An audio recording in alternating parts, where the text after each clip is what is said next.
Hello, and welcome to another meeting of the Tampa Account Engagement Community Group. Um, this is another live workshop that will be going through some of the cool things that you can do around building prospect segments in account engagement um, using a variety of available resources. This is not going to cover everything. There's many more things. The idea here is to kind of lift the lid on some of the different cross sections of data that can be leveraged to build lists.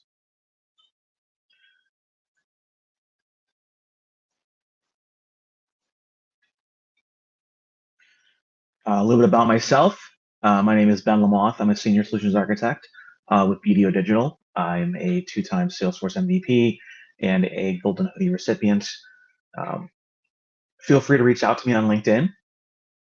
Um, my LinkedIn right there is linkedin.com/in/Ben Lamoth. Um, and my emails are there too, blamoth@bdo.com and ben.lamoth@gmail.com.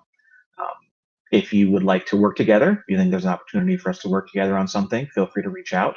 I'm happy to have a chat and see if there's something that I can help support with that makes sense. Um, Obviously, don't feel obligated to do that, but um, if you do want to chat, you can find me on LinkedIn, send me a message there, or send me an email at one of the email addresses that is listed here. So the kind of the heart of what it is that we're talking about here is lists. And um, lists are pretty basic. I mean, it's something that every marketing automation tool will have. Even more kind of lower level constant contact, Mailchimp. That's ultimately the foundation of any list, anything that you're going to do from a emailing perspective. Um, the other side of lists is that they're not always for email. Lists will serve a purpose that are for building and supporting more complex automations, for developing personas. Um, Oftentimes, I will compare a list in account engagement to a report in Salesforce. It's kind of the same thing. You just basically put in a series of requirements and then it spits out a table. That's more or less what a Salesforce report is, except it's obviously just unique to account engagement for the purposes of the marketing automation tool. Um, Account engagement offers two kinds of lists. One is called a dynamic list, where prospects are added or removed based on whether they meet the list's criteria, and we're going to spend a good amount of time looking at that today. And then the other is called a static list. A static list is non-dynamic, non-programmatic, meaning people are um, added can be added and removed from the list based on whether or not they meet the specific list's dynamic list is where someone is added or removed if they meet the list criteria. A static list is when somebody is added through some kind of manual process or through an automation that is adding people to the list. So the automation is not the list. The automation is, for example, if you have a table action where you select all people on a table and the action you select is added to list, or you have an automation rule where everybody who meets the criteria of the automation rule, among other things, can be added to a list. You can also do this via import as part of the import flow. Um, you select a list or you create a list and add them to a list from the import. And then the other option here that I've listed is a action that you can run in an engagement studio. One of the action nodes being add to list. So that at a kind of high level is what the lists are. Um, there's a lot of things that can be done with these lists. Um, and you can build some pretty interesting and kind of complex, increasingly complex um, uh, options. So you see a standard list here. You have your current customers, former customers, top prospects, vendors and partners, and internal team members. Those last two there, I tend to encourage everybody to have because those are important when it comes to building suppression lists. Having a dynamic list, for example, where if you have an agency that you work with or a series of vendors, I've seen it happen where they get accidentally added to they accidentally get certain criteria that makes them eligible to be added to a very important list that ends up, for example, being for like customer communication. But they shouldn't be because they're not. So having a vendor and partner dynamic list and an internal teams list will help to ensure that you do not send emails to those people and they're not included in automations, in your email engagement studios, and so on. But these are, like I said, these are the standard lists that you come across that anybody's going to have. However they define current customers, however they define former customers, whoever they've got as their like top prospects, the ones that they're really interested in reaching out to. But what about more than that? And that's what I'm going to try and kind of shine a little bit of a light on today. This is far from comprehensive, but the idea is to kind of look at in a dev org some of these different kinds of lists that could be created, and this is to kind of get your own kind of juices flowing a bit, thinking about different ways that you can build lists to support your needs and kind of get them. If there's things that maybe you didn't know that Pardot could do, this maybe hopefully will help you to kind of to start leveraging those features. So the one that we're going to look at right now is, I'm calling it current accounts with license expiration dates this year. And the reason why this is in here is because I've experienced this where I've had clients that have SaaS that are in like the SaaS industry, or their product is ultimately software that has an annual renewal. With Pardot, it says current accounts with license expiration date this year. Translating that down into Pardot, what that really means is contacts who are prospects who are associated to accounts where there is a license expiration date this year. That's ultimately what it is. You're not going to get a list of accounts. You're going to get a list of prospects or contacts that are in that are associated to that account. So let's look at what that might look like. And if you have questions or if you have any thoughts, if you have any experiences that you want to share, feel free to put in the chat. So let's go and look at our prospects here. And so the first thing we're going to do is we're going to look at our prospect list. And let's just remind ourselves, current accounts with license expiration date of this year. So first thing we're going to do is we're going to create the list. Let's name it this. And make sure that we click dynamic list. I'm not going to do anything with tags. This is not a test list. I'm not going to worry about the archive date or public list or anything like that. So first thing we're going to do, we're going to say, okay, this is going to be an account. So current accounts with license expiration date of this year. What I've done is, and this is a very basic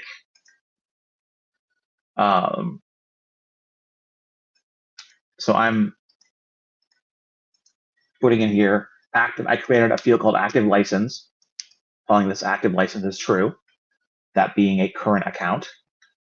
However you might want to define a current account. It doesn't have to be by this. This is just the way that I'm looking at it. And then looking at this again, another account field, license expiration date is, you get is before or is after. So I'm going to use two here. So is after,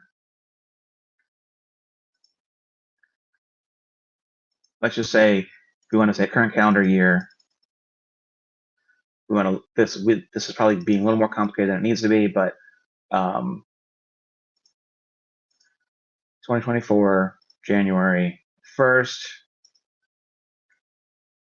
and license expiration date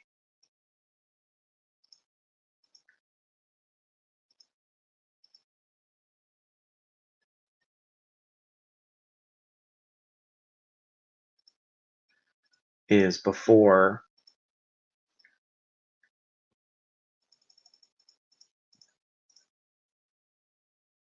January 1st, 2025. So this gives us a view, and this is obviously going to be applicable to however it is that the company manages their license process.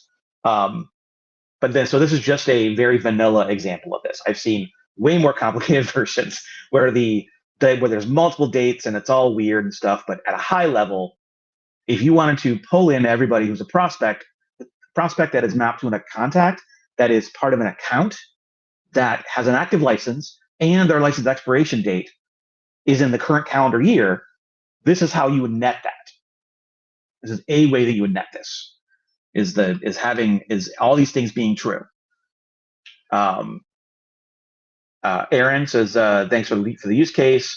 Some companies can be very large, so to make this helpful for a communication perspective, you may want to use another dynamic list to identify the point of contact. You're right. You're exactly right. So in this, what you're describing is somebody who's, if you were to say, okay, I've got people who are an active, let's try that. So if we were to say, add another criteria here and say, look at, for example, a prospect field. I probably haven't created this prospect field, so bear with me. Prospect custom field. Yeah, I don't have that. I didn't create that. So let's just say, for the sake of this, that we are going to look at a default field, or that's a default field. And I don't have role in here, so let's just say job title. Conceptually, this is ultimately, replace job title with role. Let's just say job title is, I don't know. Imagine that this is this is a role. This is decision maker, as an example. I have seen clients do this where they've got, it's a whole separate conversation that I could probably do a whole meeting on, about taking job titles and breaking them down into role and level. Like, are they like a CEO? Is a CEO, they are executive, and for our purposes, we consider CEOs to be part of the buying committee, example. So you could take one job title and split it into two different things.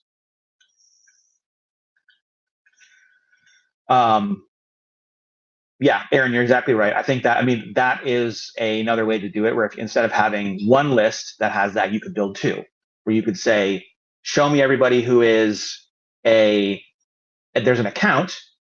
Here's all the accounts that have an open, all the contacts, and then separately, show me all contacts that are part of that, where their role equals this, and then you could use those two lists to filter down to those specific roles if you needed to.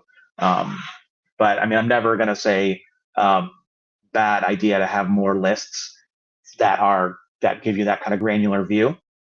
That's the beauty of these dynamic lists, that you can dynamic lists, static lists, is that if you have two lists that give you two net outcomes, but when you put them together, one on top of the other, it just ultimately will then give you an even more granular outcome. But license expiration date is something that I've encountered a lot, and for those who deal with a lot of SaaS companies, it's not once they've closed on the opportunity, it's like, okay, now we need to start looking at anyone whose license expiration date. If you didn't even want to say license expiration date is, and if you had a formula field, you could. I've seen it where you have where there's a formula field where days, the license expiration date, days away is greater than 10 or less than 10. Then you'd say, okay, we need to get them into a 10-day nurture to start and we have all this material that we've built that is like a 3 or 4 email cadence. And then if they renew, that means that their renewal date now is no longer in the next 10 days. They would automatically come out of that engagement studio because they're no longer meeting that days away, days until renewal, days until expiration. There's a lot of really cool things that you can do if you are in a SaaS or a license type company, and you need to be able to be more kind of flexible and develop these fairly targeted, timeline driven engagements, you can use lists to do that. So let's look at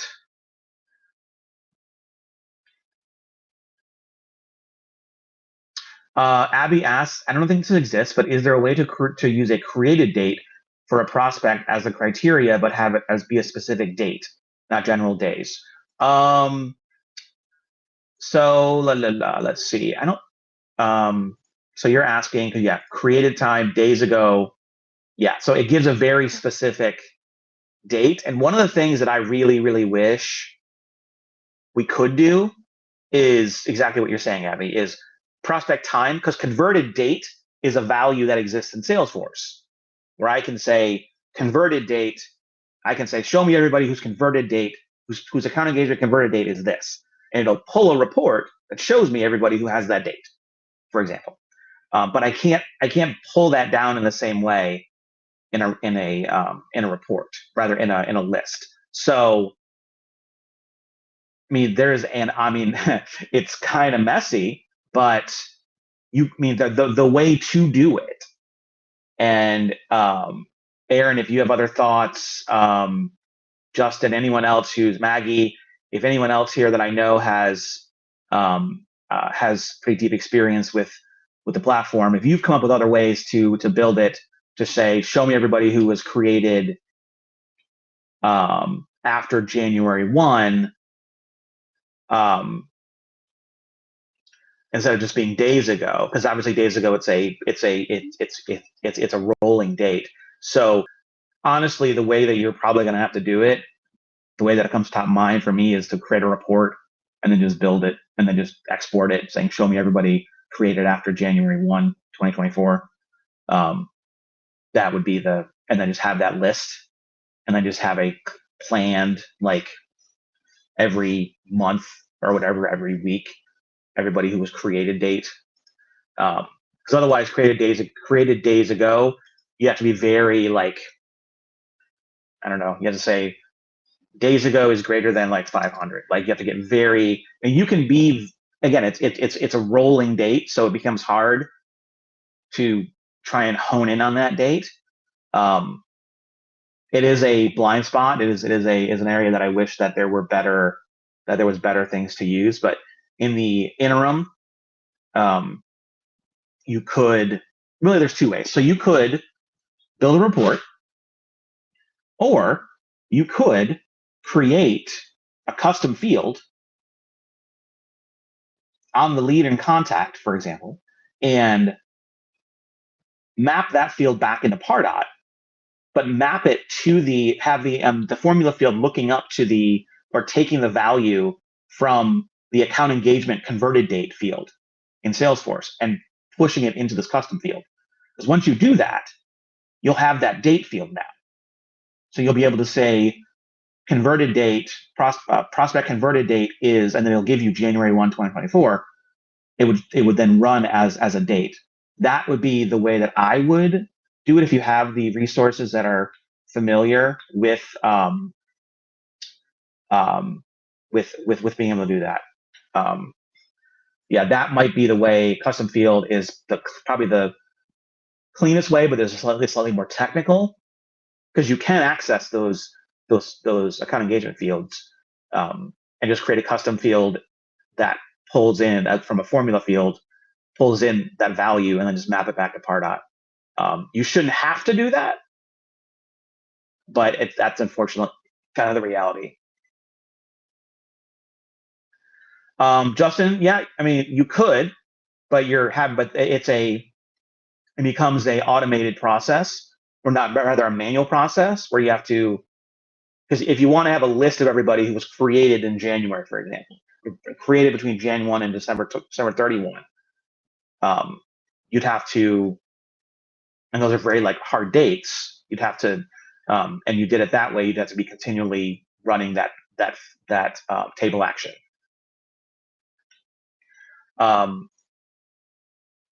So I already kind of did this one, current accounts with active licenses, because we sort of talked about this. Active license is true. And I just created this as a value because I knew that I was going to be talking about licenses. Um, but this is, you can do a similar thing for if active license is false, then you can say, okay, and license expired. If they don't have an active license and it expired in the last month, you could use that for a win back campaign, saying, hey, your license expired a month ago. We'd really like to have you back. Here's a whatever. Um, here's a special deal. Um, so the next thing we're going to look at, and this was sort of something we already kind of talked about a little bit. Contacts associated with accounts with active licenses by job title and role. So that's more or less what we just tried to do here, of using the job title or the role, of looking at active licenses and giving us. You could if you're running a true ABM, kind of, or ABM centric, you could create different versions of this list. We say, show me everybody who is associated to an active account, and their job role is decision maker, job role of decision committee, job role of buyer, job role of evaluator, and then you have all your evaluators and all your decision makers and all them kind of kind of clustered together, based on knowing that if there's an active license and they're about to expire, or they're new, or just you want to do that continual retention, using that license field, that license expiration date field, is very helpful. So this one here is actually looking at this is kind of an unsung hero, something that I wish people did utilize more often, in building segmentations, is using custom objects. Custom objects are great. Yes, they're great, but they also have some blind spots, some things that I wish that they did better. But these are things that can absolutely be used to leverage in your segmentation list. So contacts associated with accounts with active contracts and a contract end date in the current year, which is kind of a flavor of what we just did. But if you're looking at, for example, a contract, or you could say, and show me all contacts where contract expired in the last year. Let's say, let's show me contracts. Actually, I'll just tinker with this one here. So show me everybody who has a contact associated with accounts with active contracts. Let's actually do something a little different here. Let's think about this in terms of related with properties to contract, and then contract, where'd it go? Contract end date is days ago greater than, let's say, 30. And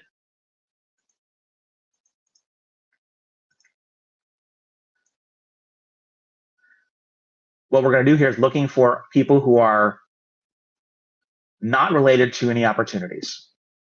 So this is going to show me all contacts that are associated to an account with a contract that has ended, and that ended in the last 30 days, and are not related to any opportunities.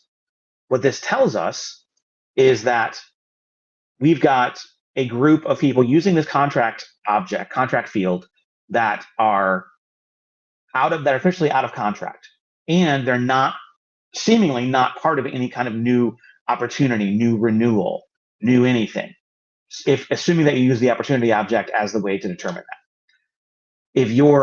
This information can tell you a lot.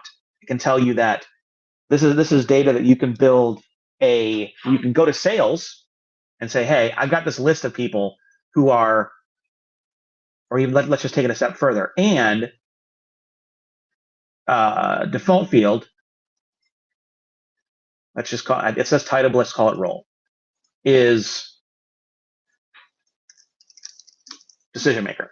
So we've got somebody who is part of an account that is out of contract, there's no open opportunities, and that person is in the decision maker role. Take this back to sales and say, hey, what can we do? Is there anything that you think that we should do to try and engineer some win back here? What can you tell me about these contracts that haven't renewed? How can we leverage marketing to try to get these back? This is just kind of a very small window into the things you can do with the custom objects.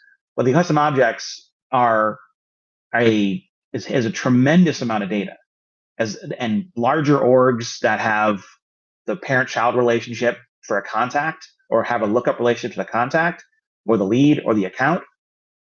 There's just incredible amounts of data that are there. And if you're not taking advantage of it, then I would strongly encourage you to spend some time in the settings and look and see what objects are there. You can see all the objects that are currently available. You just need to try to get your arms around what the objects are. So if I were to, let's say I'm going to delete this object.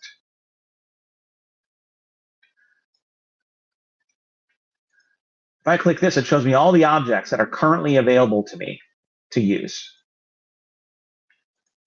And if you don't see it, then it's possible that the connector user just can't see it, in which case you can change it. You have the case object. So if you wanted to, and these are all the fields that are part of the case object, description, whether it's closed, all these things. If you want to build a list of prospects that are, or accounts that have open cases that are greater than 10 days old, or any number of things. You can use cases even as a metric for evaluating account activity. So an account that hasn't had an open case in a week or a month, and the renewal's coming up, these are all things that you can build to infer account kind of health and things of that nature. But yeah, and you can use that with this. So let's build something real quick with that. Let's build a list to say accounts expiring current CY with low case volume. Dynamic list. So let's look at the account. License expiration date is after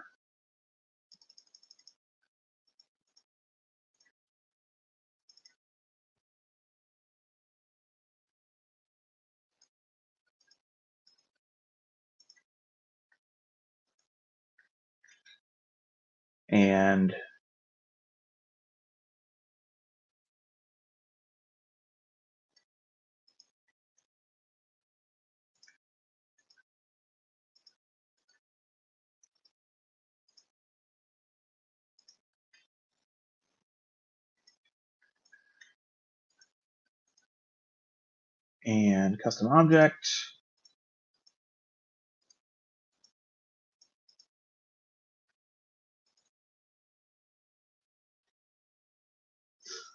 Let's see here.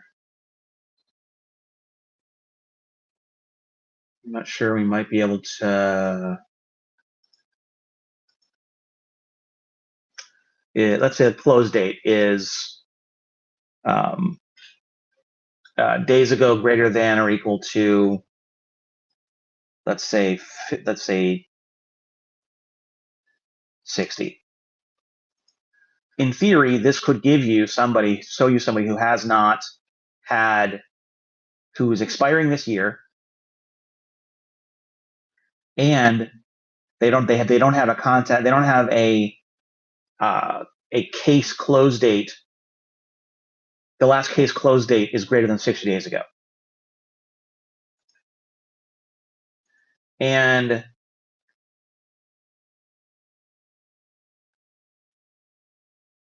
let's see here. Do I get an open date or created date?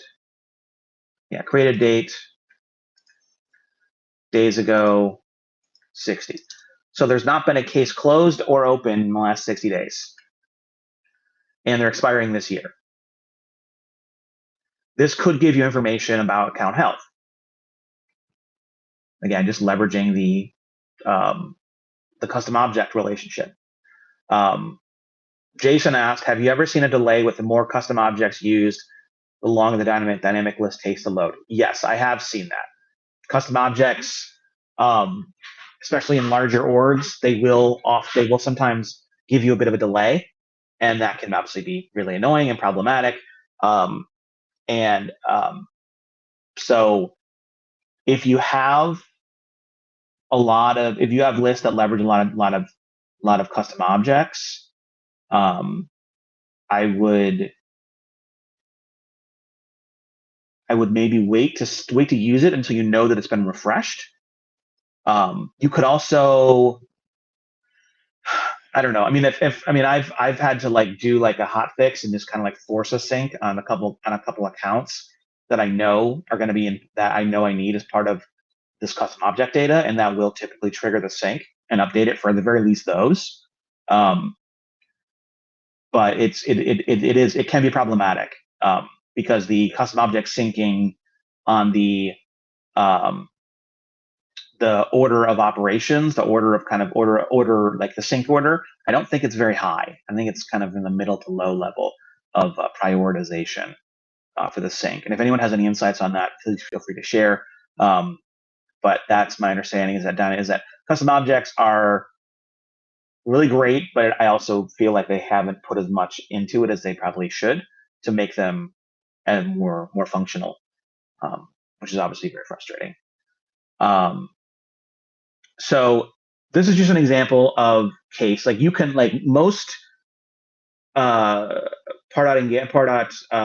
accounts are, I think they come with 2, and then if you have premium, it comes with 5, I think, and then but you can also buy them kind of a la carte. If you have a lot of objects and you need to pull in a lot of data, then you will need more objects. That's great in terms of the amount of data that you can use. Aaron said, when I map a new custom object, I usually start with a simple dynamic list to look where the data point is not empty. And then you can click on a prospect record from the dynamic list and view the data from the table in that prospect's record. You're exactly right.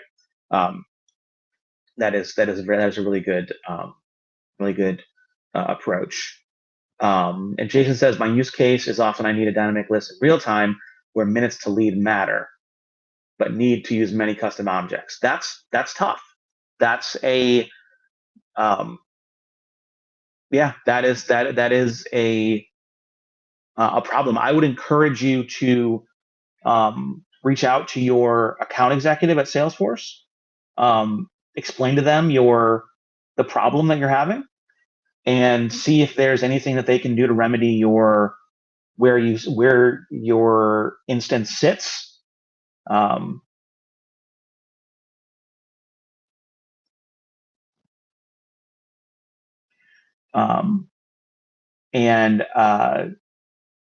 Erin has some really good advice. She said success, optimizing my logic by adding additional rules so that Pardot would try to run the logic not try to run the logic prematurely. For example, specify that it should be a CRM contact. Consider specifying the record must have been created. That's a good point. So that is the other thing, is when you are trying to query your database, if you don't narrow the time frame, it's going to query the whole database. And if you've got millions of records or even hundreds of thousands of records, it's gonna take time to bring all that together. So if you're able to narrow the window of who you're looking for in that list, that is always something helpful. And it's the same the same logic applies to that you see every day with Salesforce reports. It'll give you, it'll say, sorry, this took too long to compile. Consider narrowing your search criteria. Um, so in these much larger orgs, if you can find ways to introduce some specificity into your search criteria, you could see meaningful meaningful time improvement on the amount of time it takes to process. Let's see here. And what's another one that I put here? Okay, so and then I did this is a kind of a standard one, but I put it in here because I've seen it often get overlooked. Um, Last activity date is can be kind of a false indicator sometimes. So you may want to kind of couple it with other things um, to kind of get a more specific approach, because a link and an email open, for example, does not count as a activity. The activities that are counted are a visit to a website with a tracking code, a form completion, an asset download, landing page visit, a custom redirect click, things that are like real kind of indicators. So if none of those things have happened in the last 364 days, then this could be an indicator for you that that you have a lot of people who are just sitting in your database. I've surfaced this with a lot of clients. I've shown them you're paying because I try to kind of position it this way, that with account engagement, because of how the pricing works, people in your account engagement database, this isn't every use case, but a lot of use cases, you're kind of paying for the privilege of them being in there. And if they're not part of your marketing operations plans, not part of your sales operations plans, then they really shouldn't. There's a argument to be made that they shouldn't be in there. And if they're in there and they're not active, then that's a conversation you should have to either and run an activation campaign, or to remove them from your database entirely. And you can run versions of this. So I did one in here. We have contacts in accounts with active licenses in license expiration date in the calendar year, where their last activity date is greater than 364 days ago, and their created date is greater than 364 days ago. So these are things that you start creating, kind of narrowing this view of your database, and it's meant to tell a story. These lists are ultimately, where I like to kind of see them as telling this story to helps you to build a narrative. To say, I looked at all of our contacts in our accounts with active licenses that are expiring this year, and I've got, and you can even narrow it even more, saying people who are in the evaluation, who are evaluators or who are decision makers, however, and say, okay, I've got these, and there's 50 people in here, or 100 people, or however many, who have not done anything with our marketing in the last 364 days.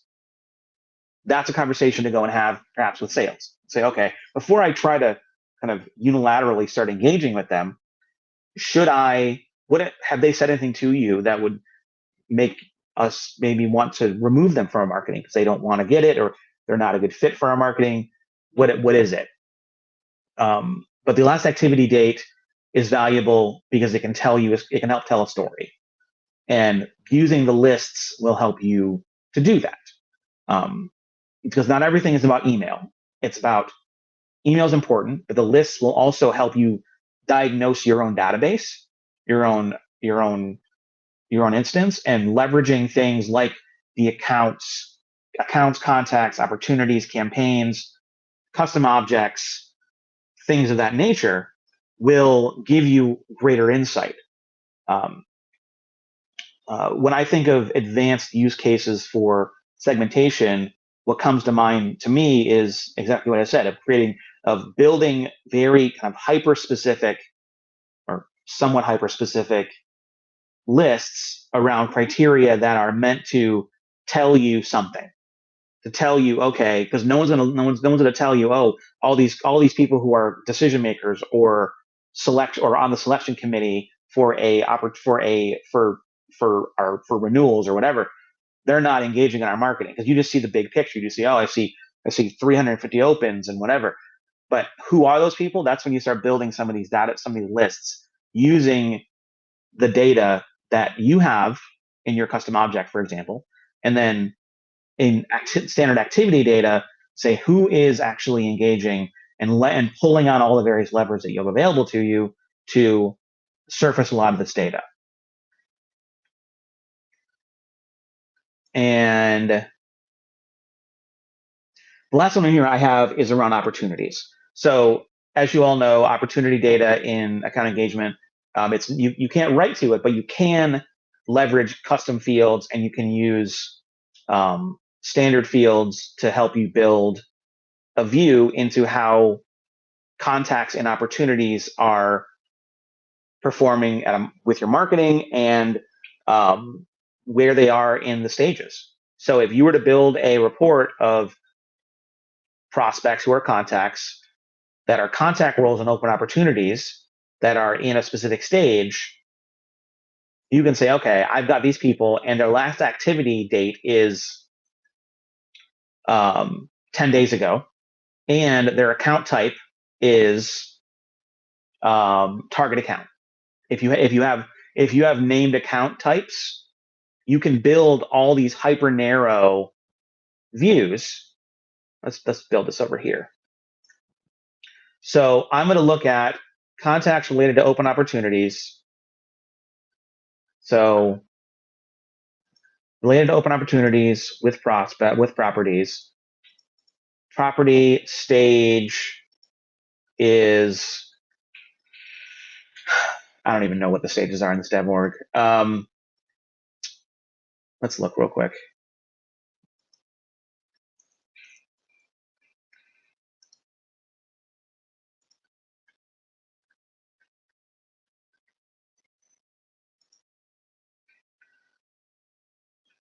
All right, let's do proposal price quote.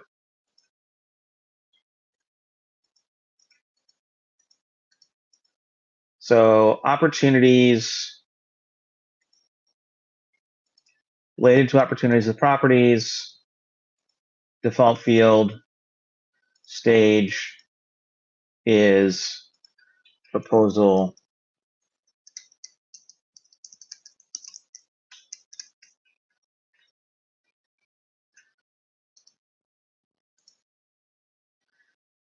and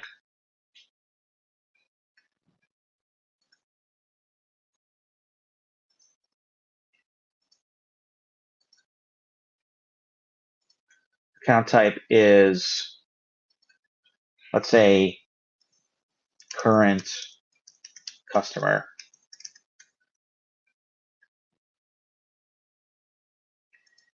And last activity date is greater than 40 days ago. And the specific person's, let's just use the job title again. Default field, job title is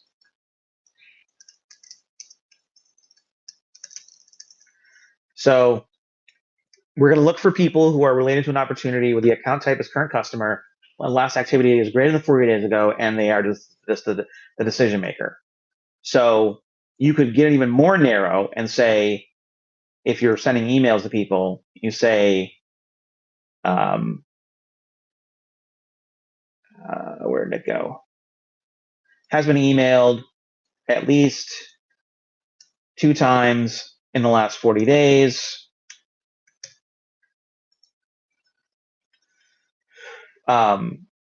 And the reason why these two are kind of correlated here is even though the email data doesn't really relate, typically an email will drive people to a web page that has a tracking code on it or some kind of form to fill out or whatever.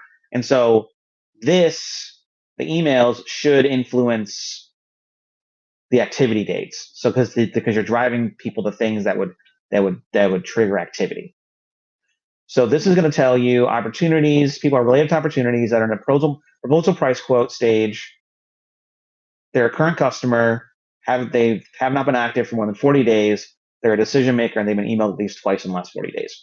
So all these things could net out to tell you that these people are perhaps not the right people to be reaching out to, or if this is all data that you could pass on to sales to help them understand where their opportunities are, if there's risk that's being introduced that they're not aware of, etc.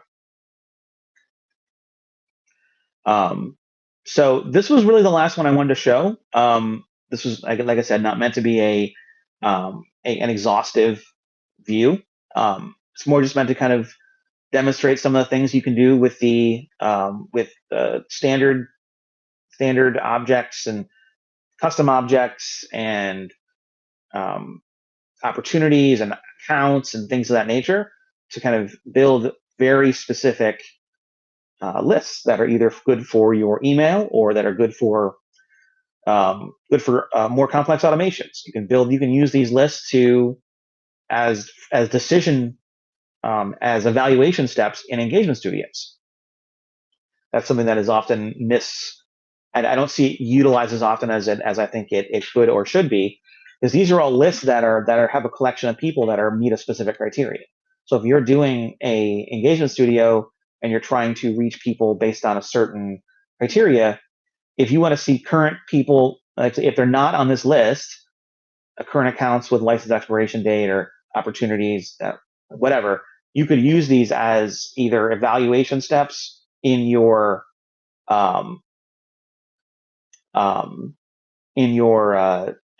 in engagement studios. You can use them as evaluation steps in your automation rules and so on. And as Aaron says, you can use them to validate data. Check to see if fields contain numbers. They shouldn't contain numbers. You're exactly right. These are all dynamic lists, things like that are very, very helpful when validating data. I've built dynamic lists that were meant to show me who has numbers in their name, who has certain fields that are not among the restricted pick list values that Salesforce has for a specific field. That's where you start seeing, okay, I've got 50 people who've got these older values that are no longer acceptable in Salesforce that I need to fix, because they've got these custom fields, these custom values. Lists are very powerful, and they become more powerful the more familiar and comfortable you are with the data that exists in both your Pardot org and also the data that exists in your Salesforce instance. It's so much more than just building a list to send an email. Your lists exist to help you validate data, to develop specific subsets of your data, to do, yes, email them, but also to validate other data or to trigger more complex automations to push and pull people in different places to write different values, to learn about the health of your database. I've done that a lot, where you want to get a sense of how many people in your database that have been created in the last year are more than a year old, have also not done anything in the last year, or how many in your database are, I don't know, just not engaging with anything, or they've got bad data, or they don't have an owner, or any number of things that will give you this data that will help you to improve the health of your data, the health of your marketing automation, and to help with ultimately with your sales, with how you collaborate with your sales team to help them help you and help them do what you both need to do. So with that, I am going to wrap it up here. Thank you so much for joining. This was fun. I have a couple more scheduled We've got a couple more that I'm working on scheduling too. The next one after this is a session to talk about building a promo code and referral code campaign using a mixture of Salesforce and account engagement. This is a return. Mark Summers, he did a presentation a little while ago. He's got another great a great thing he wants to talk about. Sahil, yes, this is going to be recorded. The slides don't really have anything in them, so I'm probably not going to do anything with the slides, but the recording, yes, will be available. The other one that I have got coming up is I'm doing a session with Allie, my friend Allie, on